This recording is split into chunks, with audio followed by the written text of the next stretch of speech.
संसार के जो हमारे प्यार के रिश्ते हैं, चाहे वो माता पिता का हो, बच्चों का हो, पति का हो, या समाज का, देश का, धर्म का, जाति का, हम तो सबसे ही प्रेम करते हैं। लेकिन ये सारे प्यार नाशवान हैं। यहाँ तक कि ये तो बाहरी प्यार हैं। हम जिस शरीर से, जिस देह से प्यार करते हैं, वो भी एक दिन हमारा साथ छोड़ देता है। तो वो तो बाहरी रिश्ते तो वैसे ही कभी ना कभी छूट नहीं हैं।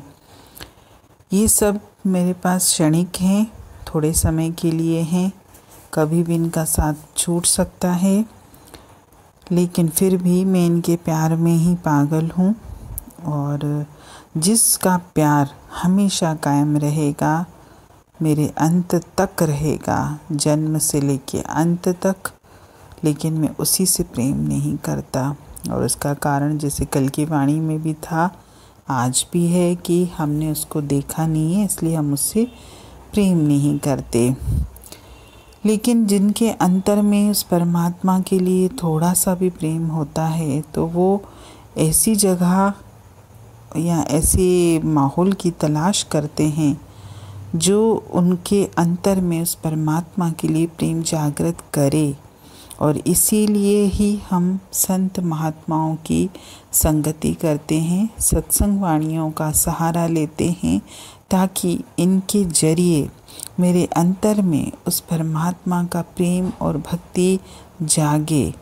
क्योंकि जाना मुझे परमात्मा के पास ही है, लेकिन अगर हम उससे प्रेम करेंगे तो हमारे लिए उसके पास जाना आसान हो जाएगा।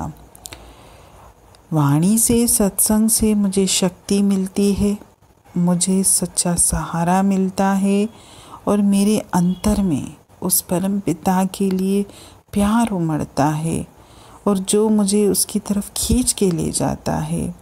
और आखिर में मैं और परमात्मा एक हो जाते हैं। इसीलिए हम संत महात्माओं की संगति करते हैं, सत्संगों का, वाणियों का सहारा लेते हैं, और इनके जरिए ही, क्योंकि ये सब मुझे दिखाई दे रहे हैं, मुझे सुनाई दे रहे हैं, और जब ये मुझे बार बार परमात्मा की ही महिमा का गुणगान करके बताते हैं, परमात्मा का नाम ही सुनाते हैं, तो धीरे धीरे मेरे अंतर में उसको सुन सुन कर भी उस परमात्मा के लिए प्रेम और भक्ति जागृत होगी। उस परमात्मा के लिए विश्वास भी आएगा, और साधन का सहारा ले लेके आखिर में एक दिन अपनी मंजिल पे भी पहुंचूंगा। इसीलिए अंतर में सबके परमात्मा विराजमान है, लेकिन मुझे फिर भी साधन की ज़रूरत है। क्योंकि जब मुझे कोई मुख उस परम पिता की वाणी सुनाता है, तभी तो मेरे अंतर में उसके लिए प्रेम जागृत होगा। क्योंकि जब हम संसार में बैठे होते हैं, संसार की वाणी सुनते हैं, तो हमारे अंतर में संसार के लिए प्रेम आता है। जब मैं उस परम पिता परमेश्वर की वाणी सुनता हूँ, तो मेरे अंतर में उस परमात्मा के लिए प्यार उमड़ता है। और यही प्यार सच्चा है, यही प्यार हमेशा रहेगा। वो प्यार तो क्षण क्षण बदल रहा है, और कब छूट जाएगा मुझसे मुझे खुद पता नहीं। इसीलिए जो अमिट प्यार है, जो अनमोल प्यार है, जो सच्चा प्यार है, वो है परमात्मा का प्यार। और मुझे उस परम पिता परमेश्वर से ही प्रेम करना है।